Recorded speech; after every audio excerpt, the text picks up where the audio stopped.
बिस्मिल्लाहिर्रहमानिर्रहीम। अस्सलाम वालेकुम डियर स्टूडेंट। आज का हमारा lecture 12th chemistry chapter number 8 से रिलेटेड है। आज हम न्यू चैप्टर स्टार्ट करने लगे हैं। चैप्टर का नेम है हाइड्रोकार्बन्स। सबसे पहले हम हाइड्रोकार्बन का इंट्रोडक्शन देखेंगे, उसके बाद इसका कॉमन और ट्रिवियल नेम्स के बारे में पढ़ेंगे। फिर हम ये देखेंगे कि जो हाइड्रोकार्बन है ये लार्ज नंबर में क्यों पाए जाते हैं। जैसे कि नाम से ही ज़ाहिर है, हाइड्रोकार्बन, हाइड्रो निकला है हाइड्रोजन से,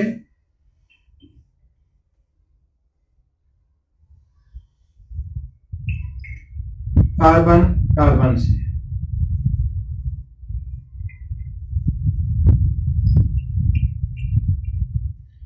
हाइड्रोकार्बन में क्या होगा? हाइड्रोकार्बन ऐसे कंपाउंड है जिसमें हाइड्रोजन और कार्बन मौजूद होंगे, उनको क्या कहेंगे? हाइड्रोकार्बन्स कहेंगे। अब hydrocarbon are present in very large number because of such an amazing property of carbon known as catenation. Carbon की एक इंतहाई दिलचस्प और इम्पॉर्टेंट प्रॉपर्टी है कैटिनेशन, जिसको हमने डीपली स्टडी किया था लास्ट चैप्टर में, चैप्टर नंबर 7 में।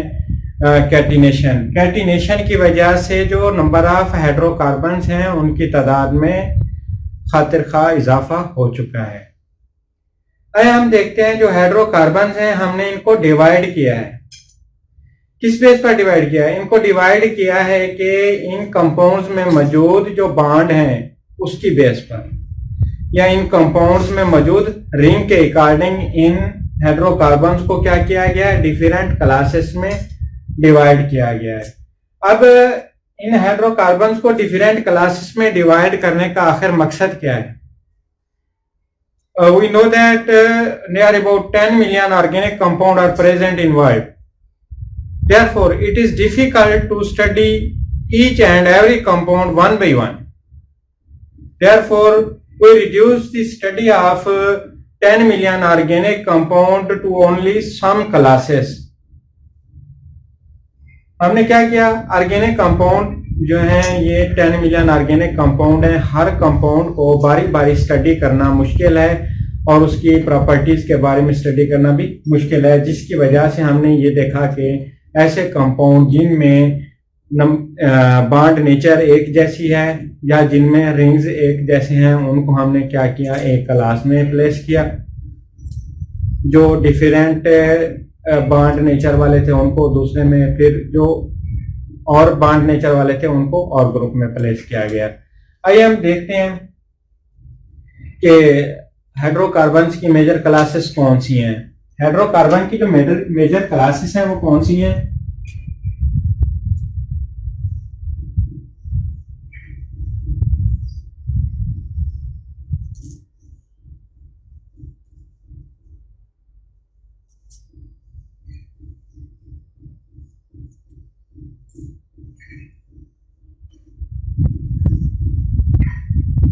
हाइड्रोकार्बन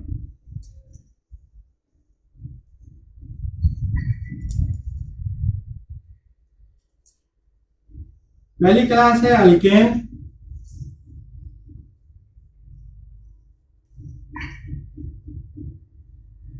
सेकंड क्लास है अल्कीन,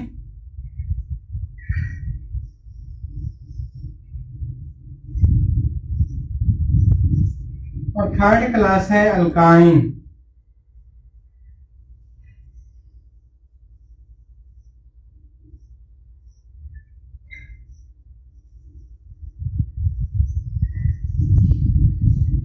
अब ये जो क्लासेस हैं इन क्लासेस में कार्बन एटम के दरमियान डिफरेंट बॉन्ड मौजूद हैं। तो कार्बन एटम है उनके दरमियान डिफरेंट बॉन्ड मौजूद हैं, जिसके अकॉर्डिंग इनको डिफरेंट क्लासेस में कंपाउंड को तकसीम किया गया है। अल्केन एक ऐसी फैमिली है, कार्बन की वैलेंसी है 4। कार्बन की क्या वैलेंसी है?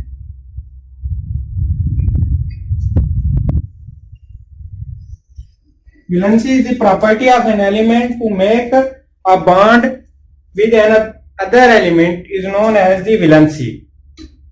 कार्बन की वैलेंसी क्या है? 4 है। अगर कार्बन की वैलेंसी फुली सेटिस्फाई है, मतलब कार्बन अपने 4 जो उसके पास अनपेयर्ड इलेक्ट्रॉन है वो 4 डिफरेंट एटम के साथ या 4 अपने जैसे एटम के साथ क्या कर चुके हैं, शेयर कर चुके हैं। मतलब चारों के चारों इलेक्ट्रॉन अगर कार्बन शेयर कर चुका है, इसको कहते हैं कि वैलेंसी क्या होगी, फुल्ली सेटिस्फाई होगी। अगर चारों इलेक्ट्रॉन शेयर कर चुका है कार्बन सिंगल बॉन्ड के थ्रू, क्या चारों इलेक्ट्रॉन सिंगल बॉन्ड के थ्रू शेयर कर चुका है किसी एटम के साथ, वो एटम कार्बन के भी हो सकते हैं, हाइड्रोजन के भी और एटम्स भी हो सकते हैं, तब हम क्या कहते हैं कि इस कार्बन के पास अब कोई मजीद अनपेयर्ड इलेक्ट्रॉन मौजूद नहीं है कि ये कार्बन किसी और एटम के साथ क्या करे, बॉन्डिंग करे। इस सूरत में ऐसे कंपाउंड को कहा जाता है सैचुरेटेड। सैचुरेटेड कौन से कंपाउंड होते हैं, ऐसे कंपाउंड जिसमें हम मजीद कोई चीज दाखिल ना कर सकें, उनको क्या कहते हैं, सैचुरेटेड कंपाउंड कहते हैं। क्यों दाखिल नहीं कर सकते, क्योंकि उनकी जो वैलेंसी होती है वो पूरी हो चुकी है, वो अपने सारे अनपेयर्ड इलेक्ट्रॉन इस्तेमाल कर चुके होते हैं, उनके पास मजीद कोई गुंजाइश नहीं होती अनपेयर्ड इलेक्ट्रॉन एक्सेप्ट करने के किसी से, क्योंकि अपने तो अनपेयर्ड इलेक्ट्रॉन वो यूज कर चुके हैं। ऐसे कंपाउंड को कहते हैं सैचुरेटेड हाइड्रोकार्बन।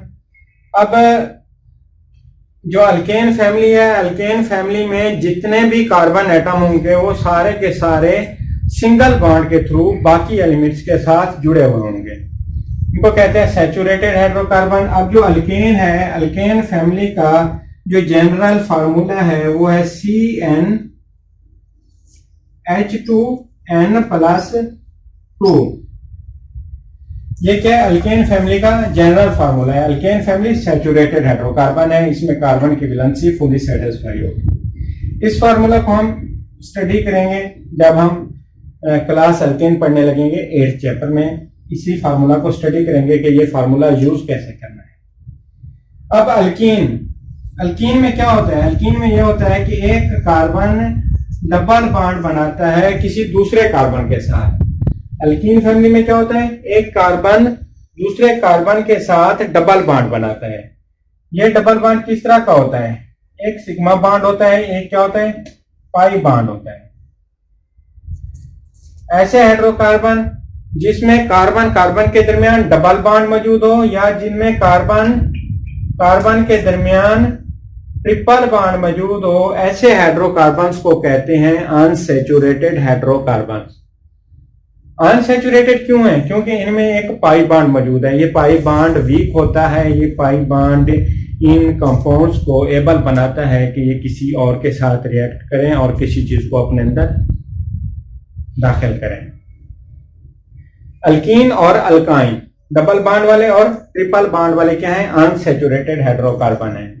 अब जो अल्कीन का जनरल फार्मूला है वो है CnH2n, और जो अल्काइन है, अल्काइन का जनरल फार्मूला है CnH2n-2। ये जो फार्मूलाज हैं इनको हम इसी चैप्टर में डिस्कस करेंगे जब ये पूरी क्लासेस पढ़ने लगेंगे। हमारे इस चैप्टर में 3 पोर्शन है, अल्केन का है, अल्कीन का है और अल्काइन का है। ये तीनों पोर्शन इंशाल्लाह हम पूरे कंसेप्ट्स के साथ डिस्कस करेंगे ताकि आपको इन टॉपिक्स को समझने में कोई इश्यू ना रहे। अब हम चलते हैं इनके कॉमन या ट्रिवियल नेम की तरफ।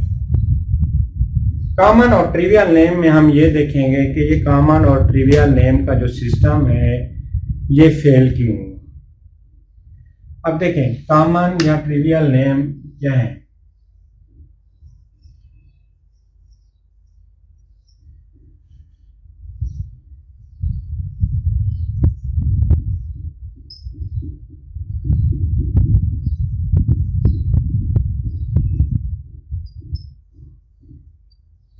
कॉमन या ट्रिवियल नेम में ये होता था कि हमारे पास जो कंपाउंड डिस्कवर होते थे, कॉमन ट्रिवियल नेम में क्या करते थे, जो कंपाउंड डिस्कवर होते थे उन कंपाउंड्स को क्या करते थे, या तो हम ये करते थे कि वो जिस जगह से डिस्कवर हुए उस जगह के अकॉर्डिंग उनका नाम रख दिया जाता था। जैसे मीथेन, मीथेन हमें मिली है मार्शी प्लेसेस से,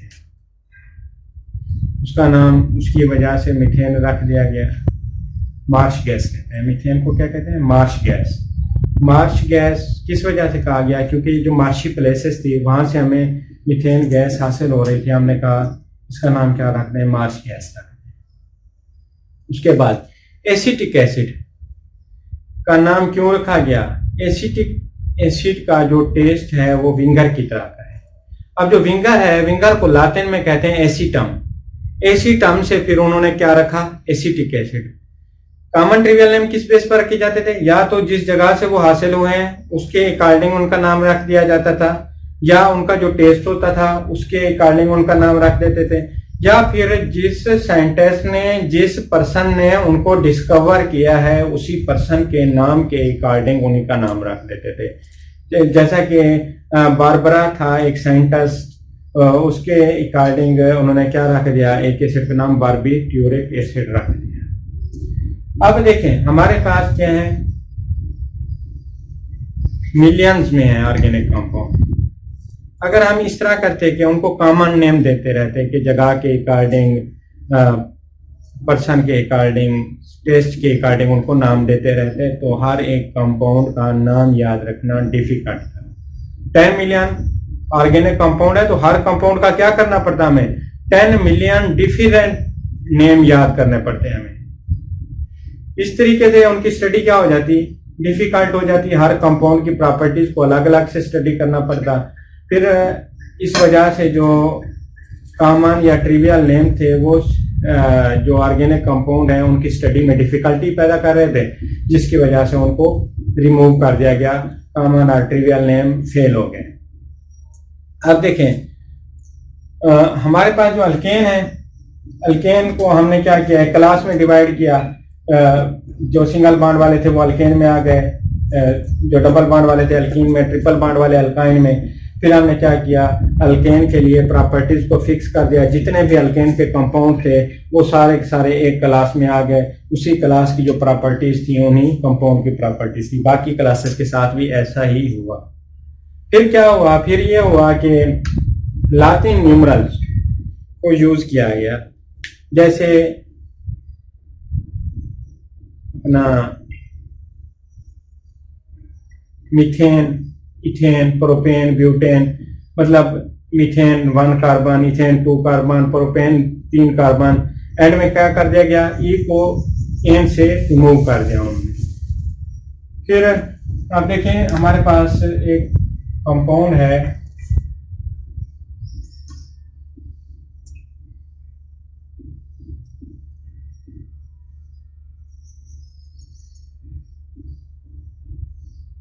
इस कंपाउंड में कितने कार्बन है? 1 2 3 4 और 5 कार्बन है।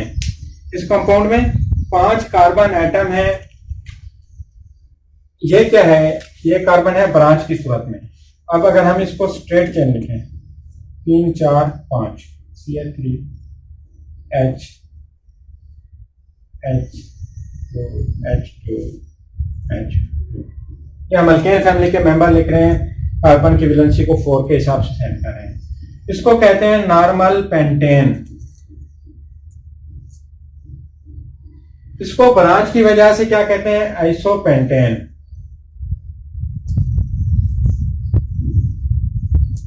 अब ये नॉर्मल और एसो, ये जो चीजें हैं इनके भी यूजेस की क्या है? लिमिटेशंस हैं। क्यों लिमिटेशंस हैं? क्योंकि ये कॉम्प्लिकेटेड जो हाइड्रोकार्बन है, कॉम्प्लेक्स स्ट्रक्चर है हाइड्रोकार्बन के, वहां पर ये नॉर्मल, एसो, नियो वगैरह वाली ये जो टर्म्स हैं ये यूज नहीं होती। वहां पर ये टर्म्स फेल हो जाती हैं, जिसकी वजह से इनका भी लिमिटेड यूज है। कॉमन ट्रिवियल नेम क्यों फेल हुए? क्योंकि कॉमन ट्रिवियल नेम में हमें क्या डिफिकल्टी थी? हम जो कंपाउंड थे हर एक कंपाउंड को नाम अलग से याद रखना पड़ता, उसकी प्रॉपर्टीज को अलग से याद रखना पड़ता, जिसकी वजह से कॉमन ट्रिवियल नेम फेल हो गए। फिर उनकी जगह पर क्या है? IUPAC name.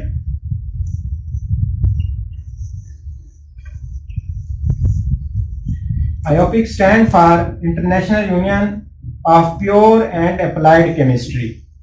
आयोपिक किसको कहते हैं? International union of pure and applied chemistry. इस यूनियन ने क्या किया? जो ऑर्गेनिक कंपाउंड है उनको एक तरीके के साथ मैनेज किया और उनको नेम्स दिए। हम कल इंशाअल्लाह आयोपिक नेम स्टडी करेंगे ऑर्गेनिक कंपाउंड के। उसके बाद हम जाएंगे इस पर अल्केन पर। अल्केन के बाद अल्केन की जो प्रॉपर्टीज़ हैं, physical properties, chemical properties, physical properties में जितनी भी चीज़ें हैं, ये सिर्फ लाइंस नहीं लिखी हुई, हमने इनकी रीज़न बतानी है, इनकी कंप्लीट डिस्कशंस करनी है, जितनी भी चीज़ें हैं ये सारी इंशाअल्लाह। आज के लिए इतना काफ़ी है। अल्लाह हाफ़िज़।